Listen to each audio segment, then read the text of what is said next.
मुकदमे की कार्रवाई शुरू की जाए।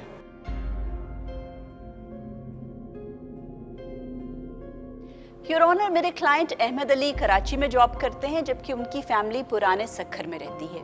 सर, 1 दिसंबर को अहमद साहब की बेगम शहनाज अपने मैके गईं, लेकिन वापस नहीं लौट के आईं। सर, बहुत तलाश किया लेकिन उनका कुछ पता नहीं लग सका। जमील बेटा, मैंने इसलिए फ़ोन किया है, शहनाज बोल के गई थी कि 6 बजे तक वापस आ जाऊंगा घर पे। रात के अब 9 बज रहे हैं, अभी तक नहीं आई। हमें क्या पता, यहाँ तो आई नहीं वो। यहाँ नहीं आई तो फिर कहाँ गई है? मुझे तो बहुत फिक्र हो रही है, उसका मोबाइल भी बन जा रहा है। मैं क्या कह सकता हूँ, रुखसाना कोई बच्ची तो है नहीं, पहुँच जाएगी घर। मैं सास होके इतनी परेशान बैठी हुई हूँ, तुम्हारी तो सगी बहन है। तुम लोगों को कोई परेशानी नहीं है? देखिए खाला, रुखसाना ने जब अपनी मर्जी चला के आपके बेटे से शादी करी थी ना, तो ये रिश्ता तो उसी वक्त बेमायने हो गया था। आखिर मेरे बेटे में क्या खराबी है? शहनाज खुश है। एक मामूली क्लर्क को हमारा बहनोई बना दिया, हसब नसब तक का ख्याल नहीं रखा।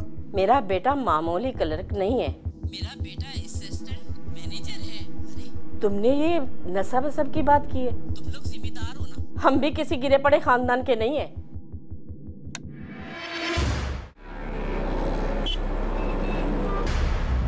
बेटा, मेरी बहू अपने मैके भाई शकील से मिलने के लिए कल से गई हुई है, अभी तक वापस नहीं आई। अम्मा जी, गुमशुदगी की रिपोर्ट 48 घंटे बाद दर्ज होती है। हो सकता है इस दौरान आपकी बहू खुद वापस आ जाए। अल्लाह करे ऐसा ही हो। बेटा, आप मेरी मदद करें, मैं इसे कहाँ ढूंढूं? आपका बेटा कहाँ है? मेरा बेटा दूसरे शहर में मुलाजमत करता है, मैंने अभी तक कोई इतला नहीं दी उसे। परदेश में खामखा में वो मेरा बेटा परेशान हो जाएगा। अपनी बहू का हुलिया तो बताएं ज़रा। बेटा, मैं उसकी तस्वीर लाई हूँ, मैं दिखाती हूँ। दिखाइए।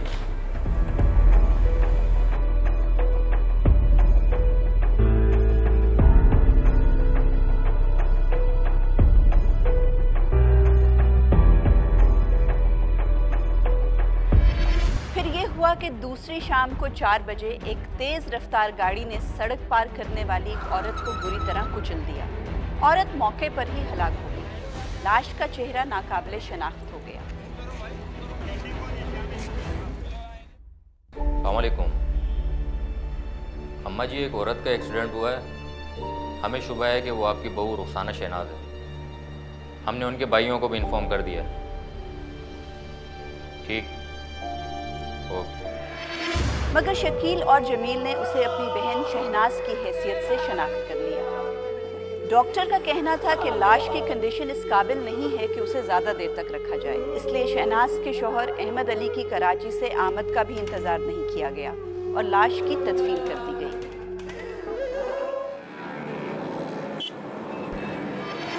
मगर जब अहमद अली कराची से आया और उसने हॉस्पिटल से मिलने वाली वो चीज़ें देखी जिन्हें शहनाज की बिलोंगिंग्स करार दिया गया था, तो अहमद अली को शदीद हैरत हुई।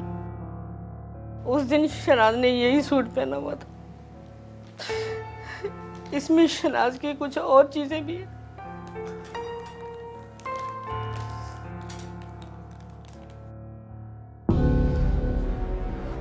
अम्मा, ये तावीज़ कैसा है? बेटा, ये शहनाज ने पहना हुआ था। नहीं अम्मा, नहीं, शहनाज तावीज़ नहीं पहनती। अम्मा, आपको नहीं पता कि उसने कभी तावीज़ नहीं पहना? देखिए अम्मा, अगर मरने वाली औरत ने तावीज़ पहना हुआ था तो वो शहनाज नहीं हो सकती। हमारी शहनाज जिंदा है। और हमें एक बात तो बताएं, आपने वो लाश कैसे शिनाख्त कर ली? क्या आप शहनाज को नहीं जानती? बेटा, शकील और जमील ने लाश को देखते ही पहचान लिया। उसका चेहरा इतना बिगड़ चुका था, पहचान ही नहीं जा रही थी। मुझे लगता है वही थी शहनाज। नहीं अम्मा, नहीं, हमारी शहनाज जिंदा है। उसको तो उसके दोनों भाइयों ने कहीं अगवा कर लिया है। मैं उन दोनों को छोड़ूंगा नहीं छोड़ूंगा उन दोनों को। योर ऑनर, एक्सीडेंट में हलाक होने वाली वो खातून, उसने शहनाज जैसे कपड़े पहने हुए थे, उसकी जसामत और रंगत भी शहनाज जैसी थी, मगर सर वो औरत शहनाज नहीं थी। और सर अहमद अली को इस बात का यकीन है कि उसकी बीवी शहनाज जिंदा है और उसकी इस पुरस्रार गुमशुदगी के पीछे हाथ है शहनाज के भाइयों शकील और जमील का। सर, इस सारी सिचुएशन की बैकग्राउंड ये है कि शहनाज का अपने भाइयों जमील और शकील के साथ जायदाद की तकसीम पर तनाज़ा चल रहा था। सर, शहनाज के वालिद साहब का चंद दिन पहले ही इंतकाल हुआ था और वो तरके में बहुत सी जायदाद छोड़ गए, जिसमें कोई 17 एकड़ ज़मीन है, 2 गाड़ियां हैं, 1 हवेली है और 4 करोड़ बैंक बैलेंस। और सर, इस तमाम तर जायदाद में जमील और शकील शहनाज को बिल्कुल भी शेयर नहीं देना चाहते थे। और सर, दूसरी तरफ जब अहमद अली ने पुलिस से राब्ता किया कि उसकी बीवी को बाजियाब करवाया जाए, और सर क्योंकि जमील और शकील अपने इलाके के बहुत बाअसर जमींदार हैं, तो पुलिस भी उनके रोब में आई हुई और उनके खिलाफ कोई कार्रवाई नहीं कर रही। सर, मेरी अदालत से दरख्वास्त है कि शहनाज की बाजियाबी के लिए जमील और शकील को गिरफ्तार किया जाए और रिमांड पर पुलिस के हवाले किया जाए। That's all, Your Honor. Your honour, मेरे क्लाइंट पर लगाए गए इल्जामात में कोई सदाकत नहीं है। मेरे क्लाइंट तो अपनी बहन शहनाज को जायदाद में से हिस्सा देने के लिए तैयार थे और उन्होंने तो फिर मुझसे शुरू में ही कह दिया था कि मैं कानूनी कार्रवाई शुरू कर दूं। और सर, आपको मालूम ही है कि प्रॉपर्टी की मुंतकिली में इस मामलात को निपटाने के लिए वक्त तो लगता है, लेकिन बदकिस्मती ये है कि मेरे क्लाइंट की बहन इस वक्त दुनिया में मौजूद नहीं है। लेकिन एक्सीडेंट में हलाक होने वाली औरत शहनाज ही थी, क्योंकि अहमद अली की वालदा तदफीन में शामिल थी। उन्होंने लाश को भी देखा और ये नहीं कहा कि ये लाश शहनाज की नहीं है। और सर, एक बहुत ही अहम बात कि शहनाज उम्मीद से थी। अगर मरने वाली औरत शहनाज नहीं होती तो पोस्टमार्टम की रिपोर्ट में मरने वाली के बारे में भी हमला होने के बारे में नहीं लिखा होता। अफसोस तो ये है कि शहनाज के साथ साथ उसका बच्चा भी इस दुनिया से चला गया। योर ऑनर, पोस्टमार्टम की रिपोर्ट से भी ये बात साबित होती है कि हलाक होने वाली औरत शहनाज नहीं थी, क्योंकि सर रिपोर्ट में ये लिखा है कि जो औरत हादसे में हलाक हुई वो 6 महीने की हामला थी, जबकि सच्चाई ये है कि शहनाज 8 मंथ्स की प्रेग्नेंट है। योर ऑनर, रिपोर्ट में टाइपिंग एरर भी हो सकता है। अहमद अली तो कराची में बैठा था, उसने तो तदफीन में शिरकत नहीं की। उस पर इल्हाम हुआ कि उसकी बीवी जिंदा है। और सर, अहम बात यह है कि अगर एक्सीडेंट में हलाक होने वाली औरत शहनाज नहीं है तो अब तक तो उस नामालूम औरत के मरने पर उसके लवाइकीन सामने आ गए होते। अगर शहनाज जिंदा होती तो उसे जायदाद में से यकीनन हिस्सा जरूर मिलता। लगता यह है कि मुदई अहमद अली मरूमा के भाइयों को फंसा कर उन्हें ब्लैकमेल करना चाहता। योर ऑनर, मैं अहमद अली से जिरा करने की इजाजत चाहता हूँ। इजाजत है। अहमद अली, आपने तो अपनी बीवी की लाश तक नहीं देखी, फिर आपको क्यों यकीन है कि वो लाश आपकी बीवी की नहीं थी? एक्सीडेंट में जो औरत हलाक हुई थी, ठीक है, उस दिन उसने वही जोड़ा पहना हुआ था जो कि उसी दिन शहनाज ने भी पहना हुआ था, लेकिन वो तावीज़ शहनाज का नहीं था। शहनाज, तुम्हारे लिए मैं बड़े पीर साईं से ये तावीज़ लाया हूँ। तावीज़? मेरे लिए? मगर क्यों? वो इसलिए कि तुम माँ बनने वाली हो और इंशाल्लाह इस तावीज़ के असर से तुम भी महफूज रहोगी और हमारा बच्चा भी। हमारी फैमिली जिन मुर्शिद साईं की मुरीद है, उन्हीं की दुआएं हमारी हिफाजत करेंगी। मैं किसी और का तावीज़ नहीं पहनूंगी। अरे बाबा, तुम 2 बड़ी हस्तियों के साए में आ जाओगी। मुर्शिद सिर्फ एक ही होना चाहिए अहमद। अल्लाह ना करे अगर मैंने वो तावीज़ पहन लिया, उसका उल्टा असर भी हो सकता है। अरे तुम तो ख्वाह बहस कर रही हो। ठीक है, अपनी मर्जी करो।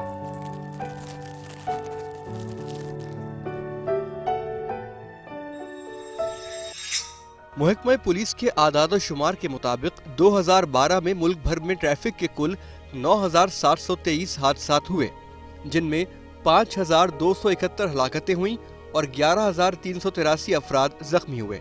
गुज़िश्ता बरस सूबा पंजाब में होने वाले 5,420 ट्रैफिक हादसात में 3,167 अफराद हलाक और 5,809 जख्मी हुए। सूबा सिंध में 1,270 ट्रैफिक हादसात में 927 अफराद हलाक और 1,071 जख्मी हुए। खैबर पख्तूनख्वा के 2,722 ट्रैफिक हादसात में 986 हलाकतें हुई और 4,153 अफराद जख्मी हुए। सुबह बलूचिस्तान में 311 ट्रैफिक हादसात हुए। इनमें 191 हलाक और 150 जख्मी हुए।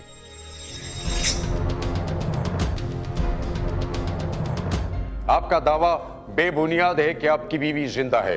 अगर वो जिंदा होती तो अब तक उसका पता चल गया होता। अहमद अली, शहनाज के मुअज़्ज़िज़ भाइयों पर इतना बड़ा इल्जाम किस बुनियाद पे लगा रहे हैं? बात दरअसल ये है कि शहनाज ने अपनी घर वालों की मर्जी के बगैर मुझसे पसंद की शादी की थी। शकील और जमील ने मुझे कभी अपना बेनोई तस्लीम नहीं किया। शादी के बाद मैं तकरीबन 1 या 2 दफ़ा अपने ससुराल गया था, लेकिन मुझे अपने ससुराल में दामाद जैसी इज़्ज़त नहीं मिली। 30 नवंबर को शहनाज ने मुझे फ़ोन किया था कि वो कल अपने भाइयों से मिलने के लिए जा रही है। मैं कल जाऊंगी। और अपनी बात मनवा कर ही आऊंगी। अरे भाई क्या फ़ायदा, तुम्हारे भाई तो मानने वाले नहीं, और फिर बात ख्वाह मख्वाह आगे बढ़ेगी। फिर भी अगर तुम जाना चाहती हो तो तुम ऐसा करो कि अम्मा को साथ लेते हुए जाना। वो मेरे बाप का घर है और मेरा अकेले जाना बेहतर होगा। मैं शकील भाई को जरा प्यार से समझाऊंगी। अब्बा के जाने के बाद अब वही तो घर के बड़े हैं ना, हो सकता है कि उनका दिल पिघल जाए।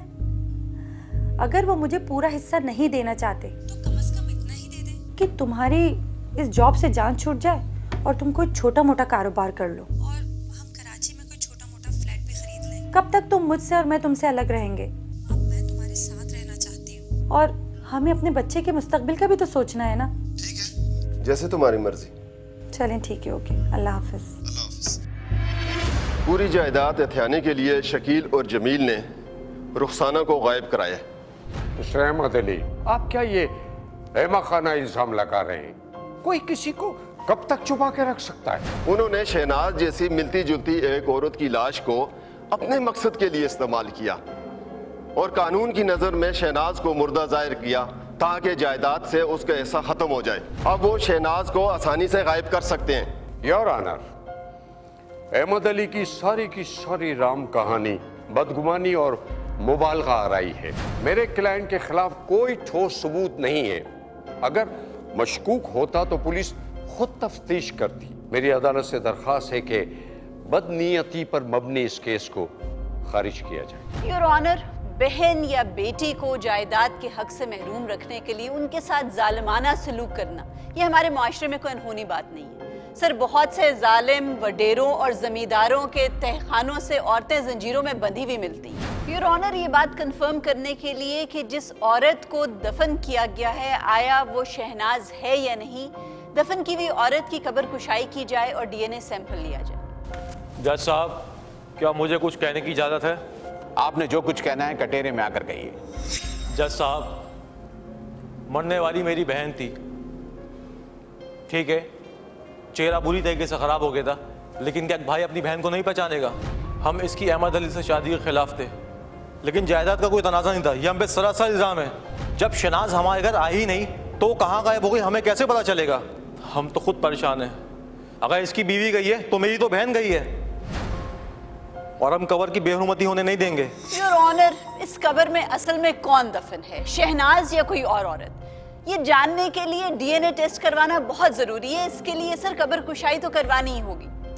ये अदालत प्रोसिक्यूटर की दरख्वास्त कबूल करते हुए ये हुक्म देती है कि डॉक्टर्स की निगरानी में कब्र कुशाई करवाई जाए और लाश का DNA करवाया जाए, और उसके बाद उसकी तमाम रिपोर्ट नेक्स्ट हियरिंग में अदालत में पेश की जाए। इसके साथ साथ अदालत 20 दिन के लिए मुलतवी होती है। The court is adjourned for 20 days।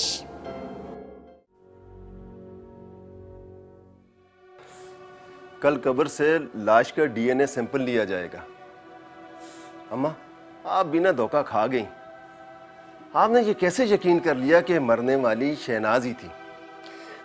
बेटा, मैंने तो उसकी एक झलक देखी थी, तुम्हें क्या बताऊं मैं। उसकी लाश इतनी बिगड़ चुकी थी, पहचानी ही नहीं जा रही थी। मुझे लगता है, मुझे पूरा यकीन है वो शहनाज थी। नहीं अम्मा नहीं, आपकी बहू शहनाज जिंदा है। DNA टेस्ट रिपोर्ट आने दे, इंशाल्लाह सच सामने आ जाएगा। क्यों नहीं आता तेरी समझ में? उसके भाई भी तस्दीक कर चुके हैं। ठीक है, तुम भी अपनी तसल्ली कर लो।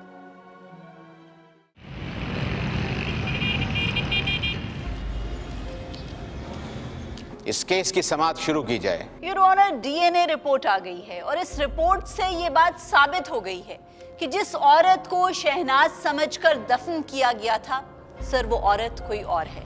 मेरे क्लाइंट अहमद अली के शुबे दुरुस्त साबित हुए। सर, शहनाज डेफिनेटली जिंदा है और उसे कहीं गायब कर दिया गया है। योर ऑनर, मेरी अदालत से दरख्वास्त है कि शहनाज के भाइयों जमील और शकील के खिलाफ अगवा का मुकदमा दर्ज किया जाए ताकि पुलिस तफ्तीश करके शहनाज को बाजियाब करवा सके।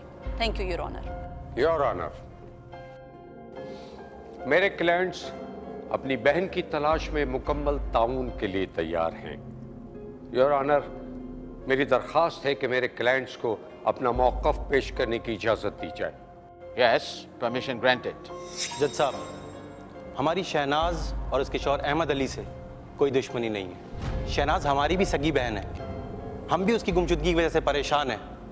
अगर अहमद अली हम पे शक कर रहा है तो हमें भी इससे कोई नेक की उम्मीद नहीं है। अगर हमारी तफ्तीश की जा रही है तो अहमद अली की भी तफ्तीश की जाए, और अगर हमारे घर की तलाशी ली जाएगी तो अहमद अली की घर की भी तलाशी ली जाए। योर ऑनर, इन्होंने तो किसी और औरत को शहनाज बनाकर दफना दिया था। इन्हें तो जरा सी भी तशवीश नहीं थी अपनी बहन के लिए। अगर सर मेरा क्लाइंट इनिशिएटिव ना लेता तो ये किस्सा तो वहीं खत्म हो जाता। और सर, अब ये सारा इल्जाम अहमद अली के ऊपर डालकर बहुत चालाकी से अपने आप को मासूम दिखाने की कोशिश कर रहे हैं।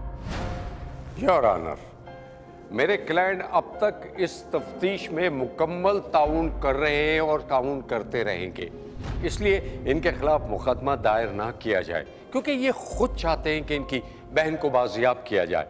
इसलिए इनकी गिरफ्तारी और रिमांड का जवाज नहीं बनता, और वो भी सिर्फ अहमद अली के शक पर। यह अदालत हुक्म देती है कि लापता शहनाज को फौरन बाजियाब कराया जाए और दरख्वास्त गुजार के साथ पूरा ताउन भी किया जाए। दरख्वास्त गुजार को जहां जहां शक है वहां रेड की जाए। इसके साथ साथ यह अदालत 20 दिन के लिए मुलतवी होती है। The court is adjourned for 20 days। शरई उसूल विरासत के तहत मरहूम की कुल जायदाद में से बीवी को 12.5%, बेटे को 70% और बेटी को 17.5% हिस्सा मिलेगा। अगर एक से ज्यादा बीवियां, बेटे और बेटियां हों तो उस रिश्ते के लिए मुख्तस तनासुब ही उनकी कुल तादाद में मसावी तकसीम होगा। मिसाल के तौर पर अगर किसी के 2 बेटे हों तो बेटे के लिए मुख्तस 70% हिस्सा दोनों बेटों में मसावी तकसीम होगा और हर बेटे के हिस्से में 35% जायदाद आएगी।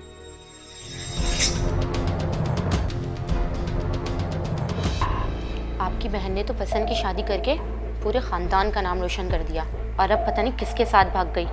और मुसीबत ये हमारे सर आई है। काश एक्सीडेंट में मरने वाली रुखसाना ही होती। मत करो ज्यादा, चुप करके बैठी रहो। भाई, अहमद अली अपनी हद से आगे बढ़ गया है।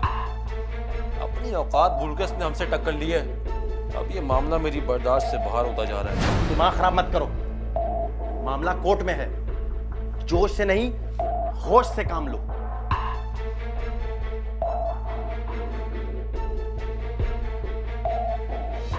जी इंस्पेक्टर साहब, हो गई आपकी तलाशी?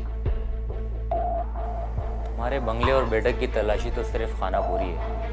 जाहिर है आपने अपनी बहन को कहीं सामने की जगह तो नहीं रखा होगा।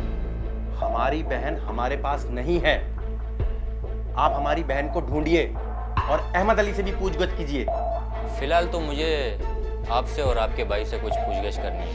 पहले आप मुझे ये बताएं कि हॉस्पिटल में मस्टशुदा लाश जो शनाख्त की थी, आपने झूठ क्यों बोला था कि वो आपकी बहन की लाश? इंस्पेक्टर साहब, झूठ नहीं बोला था। वो लाश वाकई हमारी बहन से मिलती जुलती थी और अल्लाह का शुक्र है कि वो लाश हमारी बहन की नहीं थी। आपकी बहन इस वक्त कहाँ हो सकती है? हमें क्या पता वो कहाँ पर है। हम तो खुद उसके लिए परेशान हैं और वो तो यहाँ आई नहीं। शहनाज अभी जिंदा है? अल्लाह करे कि जिंदा हो। इंस्पेक्टर साहब, आप ये किस तरह की उल्टी सीधी बातें कर रहे हैं? इंस्पेक्टर साहब, हमसे सवाल जवाब करने के बजाय आप रुखसाना शहनाज को तलाश क्यों नहीं करते? अभी तो मैं जा रहा हूँ, फिर आऊँगा। मेरी तफ्तीश अभी मुकम्मल नहीं हुई। अस्सलाम वालेकुम। आप भी रहते हैं इस मोहल्ले में? आपका घर है ये?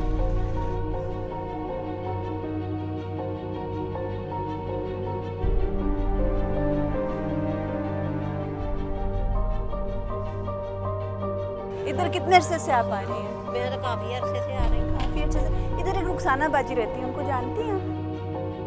इधर इधर इस वाली गली में रहती है।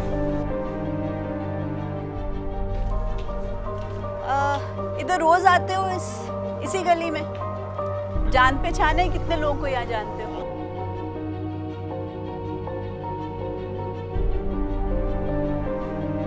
किसी ने तो देखा होगा उसको, इनसे पूछते हैं।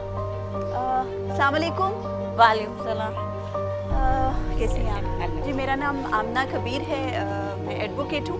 असल में आपके इधर मोहल्ले में एक खातून रहती है रुखसाना। हाँ जी। तो वो 1 दिसंबर से गायब हैं, उनका कुछ पता नहीं चल रहा। मैं पिछले 3-4 मकानों में और पूछ कर आई हूँ, किसी को उनके बारे में कोई मालूमात नहीं। आपको कुछ इल्म हो, आपने 1 दिसंबर को उसको देखा हो या बात हुई हो? हाँ मैंने देखा है, मगर मोहल्ले में नहीं, उसको बस के अड्डे पे देखा था। आपने रुखसाना को देखा? जी हाँ, 1 दिसंबर को? जी। अच्छा, बात हुई आपकी? मेरी बात नहीं, वो किसी औरत के साथ। अच्छा, आप पहचान लेंगे उस औरत को? नहीं, इसलिए कि उसने पूरा अब्बा पहना होता, चेहरा नकाब से था। जाहिर है कभी उसका मेरा कोई लेन देन नहीं हुआ, कोई ऐसी बात ही नहीं हुई उससे। लेकिन उसके घर वाले तो इतने परेशान फिर रहे हैं। अगर आपको पता था कि आपने उसे बस के अड्डे पे देखा है तो घर वालों को क्यों नहीं बताया रुखसाना के? इसलिए कि उनकी किसी से बनती नहीं, हर किसी से तो उनकी लड़ाई झगड़े रहते हैं, तो जो भी पूछने जाएगा तो यही होगा। चले, बहुत शुक्रिया आपसे, बहुत हमें इम्पोर्टेंट इन्फॉर्मेशन मिली। अगर मैं आपको अदालत बुलवाऊं गवाही देने के लिए तो आप आ जाएंगी? ज़रूर आऊँगी। बहुत मेहरबानी आपकी, बहुत शुक्रिया, बहुत शुक्रिया।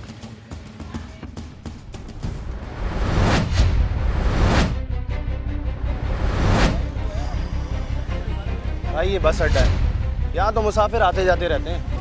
हाँ, लेकिन 1 दिसंबर को इस औरत के साथ एक बुर्के वाली औरत भी थी।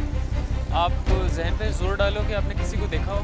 भाई मैं तो सारा दिन अपने काम में मसरूफ रहता हूँ, मुझे याद नहीं। एक दफ़ा फिर देख लो, कुछ याद आ जाए। नहीं भाई, सॉरी। चलो रशीद, गाड़ी निकालो, शाबाश। मैम कुछ समझ नहीं आ रहा, रुखसाना को ज़मीन खा गई या आसमान निकल गया? उसके भाइयों के घर की तलाशी लेने के बाद भी उसका कुछ पता नहीं चल रहा। ये देखो, ये कैमरा क्या बताएगा मैम? उस दिन की सीसीटीवी फुटेज निकलवा के देखते हैं, पता चल जाएगा किसके साथ गई है। मैम लेकिन ये भी तो हो सकता है कि रुखसाना को किसी ने किडनैप कर लिया हो।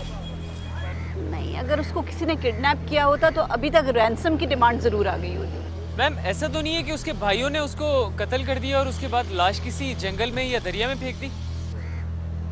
अगर ऐसी बात होती तो अभी तक लाश भी दरियाफ्त हो चुकी होती। आई एम श्योर कि रुखसाना जिंदा है, लेकिन उसकी जान जरूर खतरे में है। ठीक है मैम, इसकी फुटेज निकाल के देखते हैं।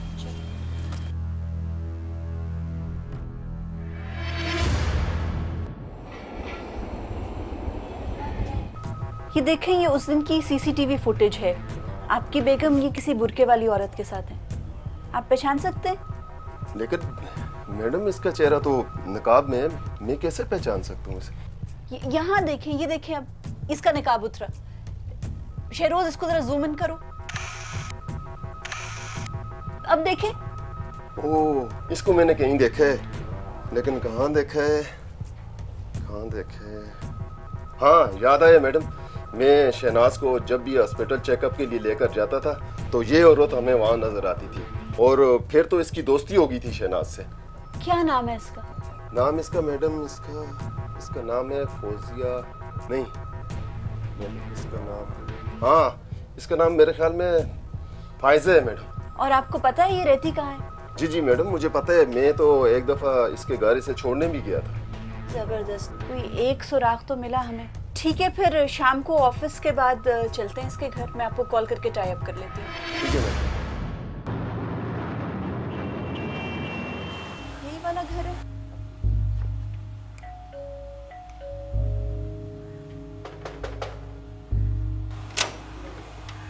अस्सलाम वालेकुम। वालेकुम अस्सलाम। आप फायजा हैं? जी। मेरा नाम एडवोकेट आमना कबीर है, आपसे कुछ बातचीत करनी थी। जी मेरे शौहर घर पर नहीं है। नहीं, शौहर से नहीं, आपसे काम था। 5 मिनट से ज़्यादा नहीं लेंगे हम। अच्छा आइए। बहुत शुक्रिया। आइए आइए अनुसार। साल रवा में अब तक पाकिस्तान में 1607 औरतें अगवा और 1745 औरतें कत्ल की जा चुकी हैं। खवातीन के खिलाफ तशद्दुद के 989 केस रजिस्टर हुए। 575 औरतों ने खुदकुशी की है। 432 औरतें गैरत के नाम पर कत्ल हुई हैं। औरतों के साथ ज्यादती या इज्तिमाई ज्यादती के 822 वाकयात रिपोर्ट हुए हैं, जबकि औरतों पर जिनसी तशद्दुद के 58 केसेस रजिस्टर हुए हैं।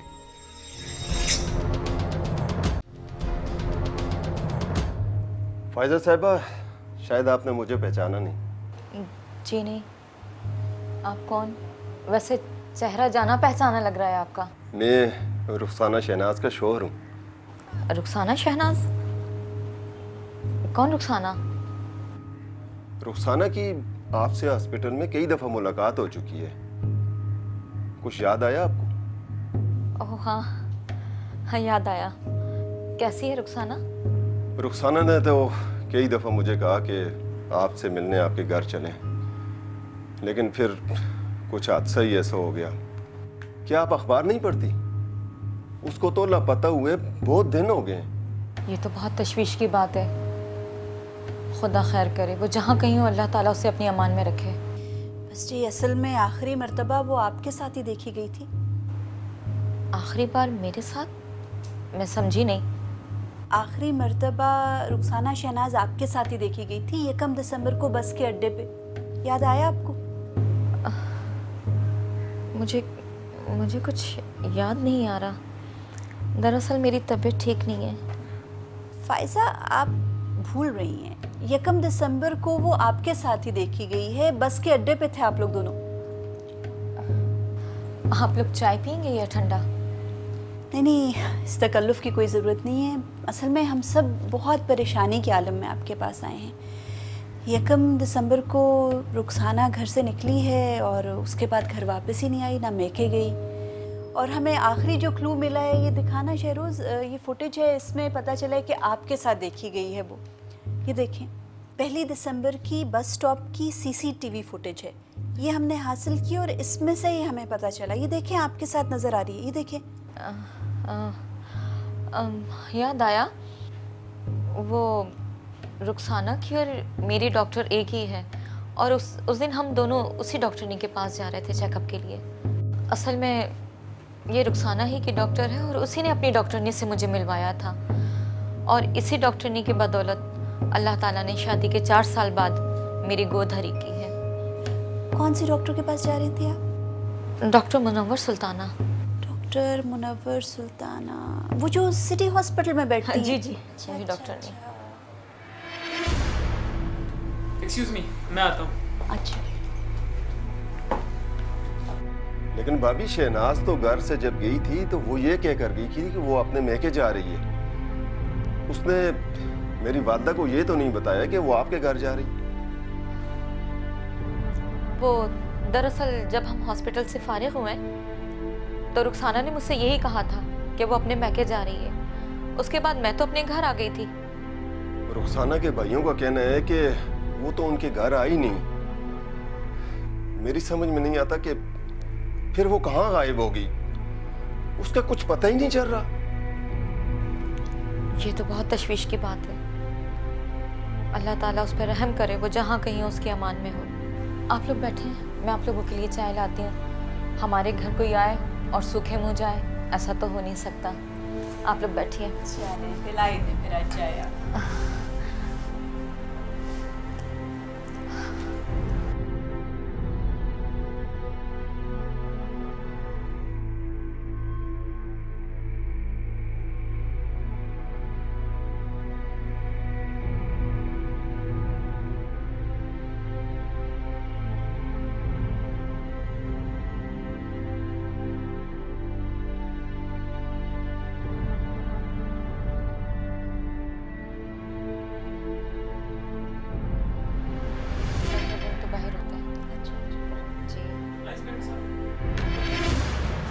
बहुत शुक्रिया इंस्पेक्टर साहब, आप इतनी जल्दी तशरीफ लाए।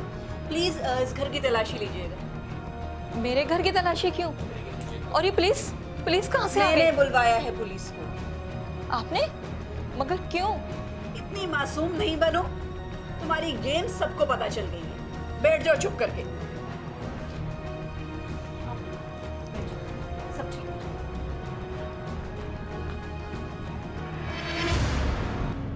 रुखसाना, तुम? अरे तुम यहाँ?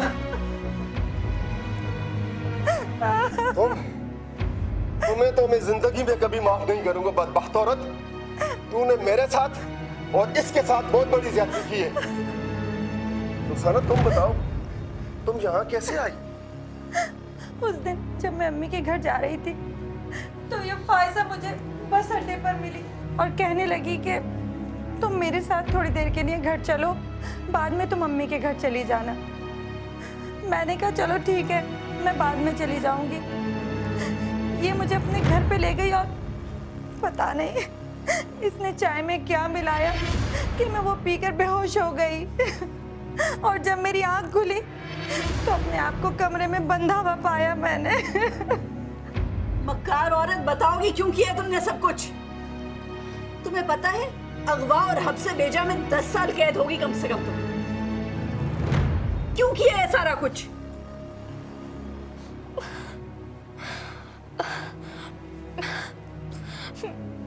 मेरे शौहर को औलाद की शदीद ख्वाहिश है और डॉक्टर ने कहा है कि मैं कभी मां नहीं बन सकती। क्या? तो ये तुमने ढोंग रचाया हुआ है? हॉस्पिटल और गायनाकोलॉजिस्ट के पास तुम नहीं जाती थी? क्या कहानी है सब? क्या ड्रामा है? इस बार अरशद मेरे शौहर छुट्टियों पर आए तो उन्होंने साफ कह दिया था कि अगर इस बार तुमने मुझे औलाद की खुशी नहीं दी तो मैं तुम्हें तलाक दे दूंगा। मैं एक दिन हॉस्पिटल गई हुई थी तो वहां मेरी रुखसाना से मुलाकात हुई। इसको देखते ही मैंने मंसूबा बना लिया कि मैं इसके बच्चे को अपना बच्चा करार देके अरशद को खुश कर दूंगी।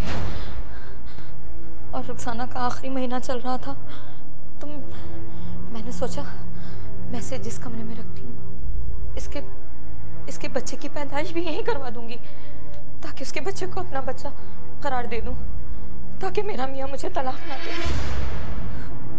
तो क्या प्लान था तुम्हारा? कितने अरसे इसको कैद रखना था? और एक दफा बच्चा पैदा हो जाता तो फिर रुखसाना शहनाज का क्या करना था तुमने? रुखसाना का ये आखिरी महीना चल रहा है, इसी महीने इसके बच्चे की पैदाइश होनी है। मैं वो बच्चे को अपने पास रख लेती, हाँ, उसके बच्चे को अपना बच्चा बना देती और रुखसाना को मैं जहर दे देती, फिर उसे किसी वीराने में फेंक आती। हाँ, मैं ऐसा ही कुछ करने वाली थी मगर आप आ गए और आपने मेरा प्लान सारा चौपट कर दिया। क्यों आ गए आप मेरी जिंदगी को तबाह करने? हमारे साथ तो अब जो कुछ होना है वो अदालत फैसला करेगी। ले जाएं इसको यहाँ से। इंस्पेक्टर साहब, ले जाइए इस बदबख्त औरत को, ले जाइए इसे।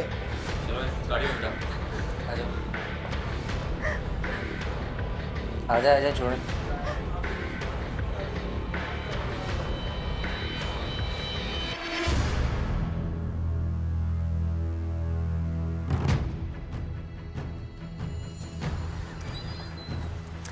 मैडम, आपने इतने वसूख से पुलिस को बुलाने का इशारा कैसे किया था? आपको कैसे पता था कि रुखसाना शहनाज फायजा के कब्जे में? जब डॉक्टर मुनव्वर सुल्ताना का जिक्र हुआ था तो ये बात तो सही है कि वो सिटी हॉस्पिटल में बैठती हैं, लेकिन वो गायनेकोलॉजिस्ट नहीं है, बल्कि वो तो चाइल्ड स्पेशलिस्ट हैं।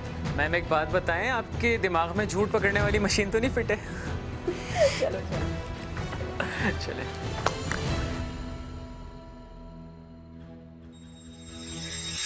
कोर्ट नंबर 5 में आज जो केस पेश किया गया, ये वाकया 2012 में सक्खर में पेश आया था, जब एक शख्स ने थाने में अपनी बीवी की गुमशुदगी की रिपोर्ट दर्ज कराते हुए अपने ससुराल वालों पर शक जाहिर किया, जबकि उस शख्स के ससुराल वालों का दावा था कि उसकी बीवी हादसे में हलाक हो चुकी है और उसकी तदफीन भी हो चुकी है। मगर DNA टेस्ट से उस शख्स का दावा दुरुस्त साबित हुआ और बाद उस शख्स की बीवी एक दूसरी औरत के कब्जे से बरामद हुई। कोर्ट नंबर 5 में अगर आप भी कोई केस पेश करना चाहते हैं तो हमें ईमेल करें court5@sama.tv।